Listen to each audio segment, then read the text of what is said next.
안녕하세요. 프로리스트 인문학의 김정희입니다. 이번에는 지난 시간에 이어서 수직형에 변형된 것을 공부해 보겠는데요.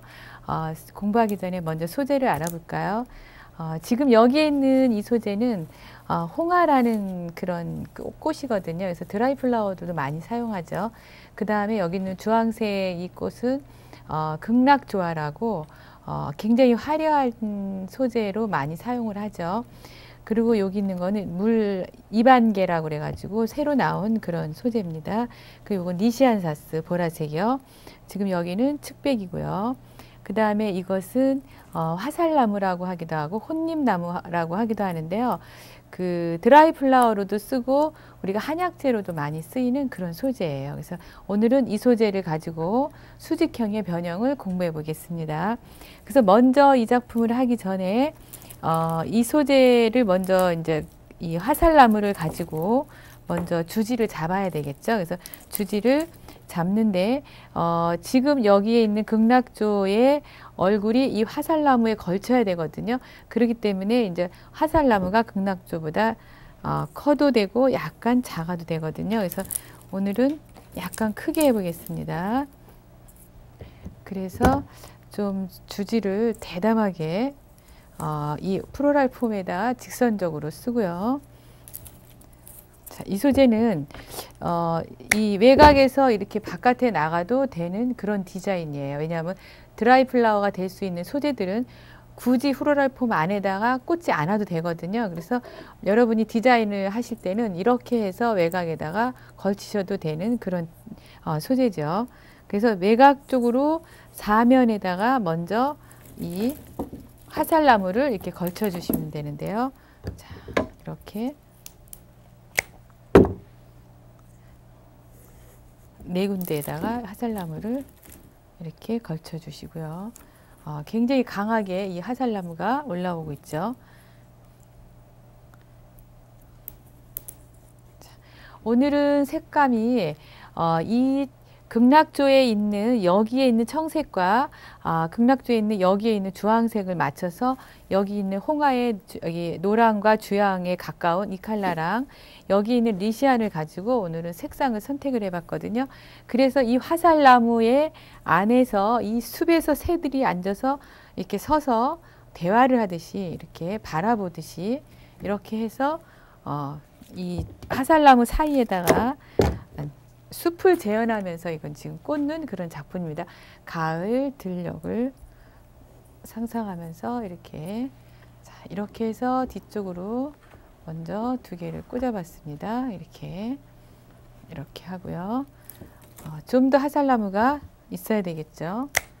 그래서 이쪽으로 더 집어넣고 자, 이 작품의 특징은 공중에서 매달려도 된다는 거죠. 왜냐하면 화살나무 자체가 우리가 플로럴 폼에 들어가지 않아도 되는 소재이기 때문에 이렇게 해서 또 하나의 그 공간을 만들어 주는 거죠. 이렇게 걸치면서 또 하나의 공간을 이렇게 재밌게 만들어 주세요.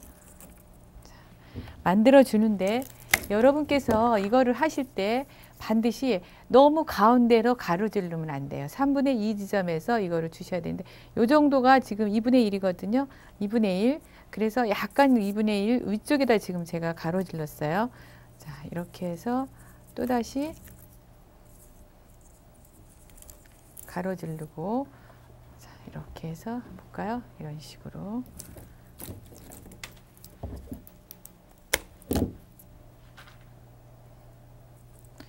철사로 고정을 해 주셔도 되고요. 이거는 지금 움직이지 않는 장소에서 놓으셨을 때는 이 형태만 보여주셔도 되거든요. 이렇게 아주 기하학적인 그런 느낌도 들고 재밌죠. 그래서 이렇게 형체들을 이 안에서 이렇게 가위로 묶어진 부분이 많이 보이면 좀 그 고정한 느낌이 들기 때문에 자연스럽지가 않아서 여러분께서 이거 자리를 그 고정하지 않고 이렇게 이동하지 않을 때는 이렇게 형태를만 만들어 주셔도 되거든요. 자, 다음에는 다시 또 극락조화를 넣어 볼까요? 자, 그랬을 때 극락조화가 이렇게 돼 있을 때는 요 상태에서 이렇게 약간 이걸 펴주시면 돼요. 안에서 또 나오거든요.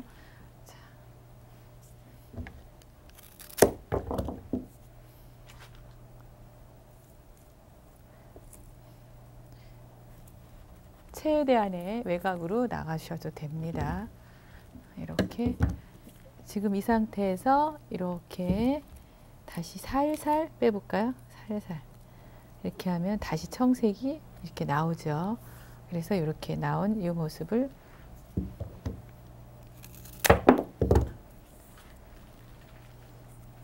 자, 이렇게 해서 안쪽에서 서로 부딪히지 않게 외곽으로 나가도 되고 서로 얼굴이 부딪히지 않게 아주 조심하셔야 되죠. 자, 이렇게 해서 한 개 남았네요.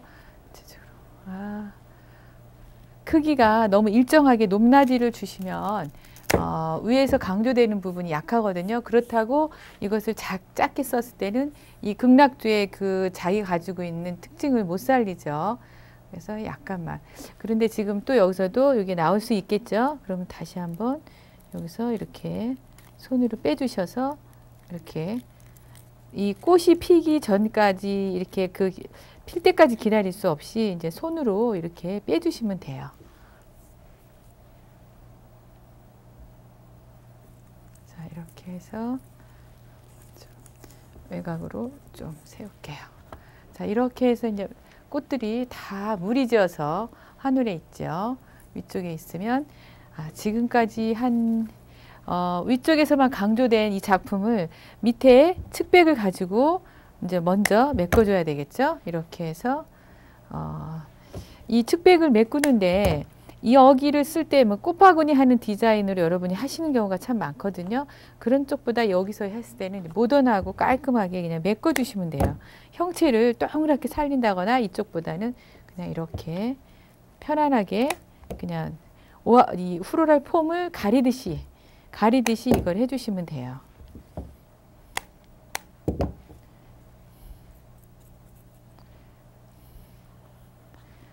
그래서 공간을 다 채우려고 하시지 말고 우선은 위에서 있는 컬러를 맞춰서 보라색을 좀 바닥으로 짧게 써주시고요. 그래서 이 프로를 여러분께서 계속 보시다 보면 컬러 공부가 많이 되실 거예요. 이 컬러 공부가 질감이나 컬러 공부가 굉장히 많이 나오거든요. 자, 여기서는 이제 지금 이 리시안이 굉장히 여성스럽고 나풀나풀해요. 근데 이 위에 있는 거는 투박하면서 강한 질감이죠. 그래서 그거를 이 전체적인 걸 같이 밸런스를 맞춰주는 게 이 홍화죠. 이 홍화의 거칠은 질감이 위에 거와 이제 밸런스를 맞춰주죠. 그래서 약간 시들어 보이는 느낌도 있는 그런 이런 잎도 여기서 굉장히 잘 어울리는 거죠. 그래서 이렇게 거칠거칠하고 강한 소재를 쓸 때는 밑에 들어가는 꽃들은 여성적이고 이렇게 나풀나풀한 꽃보다는 이렇게 질감이 푸석한 그런 느낌을 쓰시는 게 좋습니다. 그래서 여기 있는 리시안 사스는 컬러만 제가 보여준 거라고 생각하시면 돼요. 그래서 이렇게 하는데 그룹을 이제 여기서도 이제 그룹 찍기가 잘 보라색과 노란색, 주황색 사이에 그룹 찍기를 잘 하셔야 돼요. 그룹을 너무 이렇게 분산시키지 말고 두세 군데의 그룹을 만들어 주시면 되거든요. 자, 이렇게 해서 이제 지금 홍화하고 보라색 그 리시안하고 굉장히 잘 어울리죠. 예.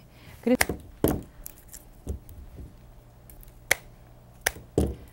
좀 더 이제 이 화살나무를 극락조 사이에다가 좀 더 이렇게 지금 이 화살나무의 잔가지가 여기 걸쳐 있지 않다면 그렇게 그 가히 흥미로운 작품은 아니에요. 근데 이제 이것을 거쳐 놓음으로 해서 굉장히 작품에 대한 좀 더 작품의 부가가치가 달라지죠. 그래서 좀 더 흥미로워지고 재밌어지고 그래서 이렇게 작은 거를 응용하면서 작품이 보는 시각이 달라지죠.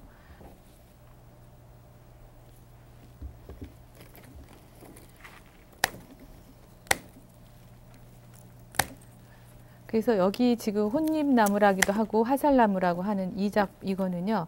이게 열매거든요. 요게 그 열매가 이 독성이 있기 때문에 아이들이 있는 집에서는 이 열매를 따주시는 게 좋아요.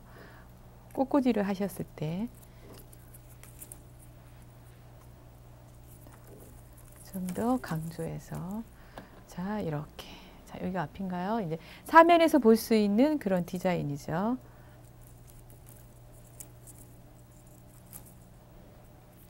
자, 그러면 다 돼가는데요.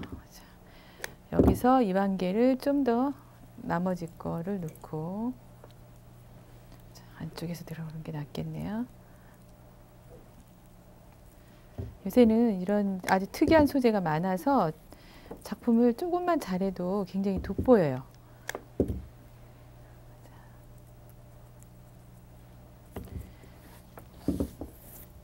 자, 이렇게 꽂아봤는데 어때요? 재밌죠? 작품이 공간에서 보이는 화살나무의 공간이 굉장히 흥미로워요. 그래서 이번 주에는 이게 수직형을 변형한 이런 디자인을 공부를 해봤는데요. 오늘의 이 작품의 특징은 질감을 표현한 거죠. 그래서 강한 소재에 강한 꽃을 쓴 거죠. 그러면서 이 강한 이렇게 질감에 이렇게 아주 퍼석퍼석한 느낌을 이 홍화라는 이 꽃을 가지고 다시 연결을 해보고요.